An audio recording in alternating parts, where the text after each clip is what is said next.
Nunot sa hulga sa African Swine Fever kun ASF, supply sa karning baboy sa Lapu-Lapu City nagkuwang. Siluan mayroon din sa report.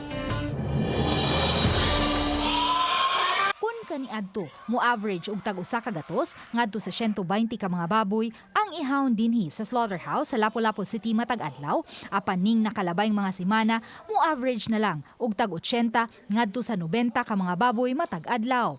Gahapon gisubay usab sa taga City Veterinary Office ang mga lechonan sa Lapu-Lapu City ug nasuta sa City Vet nga inanay nang nagkuwang ang supply sa karning baboy sa Dakbayan. Naadyo uban nga lechonero nga napiktuhan jud kay wala jud kuno sa sila yung mga baktin nga nangabot kay wala lagi apike jud kuno wa jud kuno makalit nila. Gahapon usab nakigtigom ang taga City Vet sa mga kapitan sa barangay aron mangayo og swine inventory. Gipasalig usab sa buhatan nga hatagan og logistical support ang mga backyard hog raisers sama sa mga vitamins.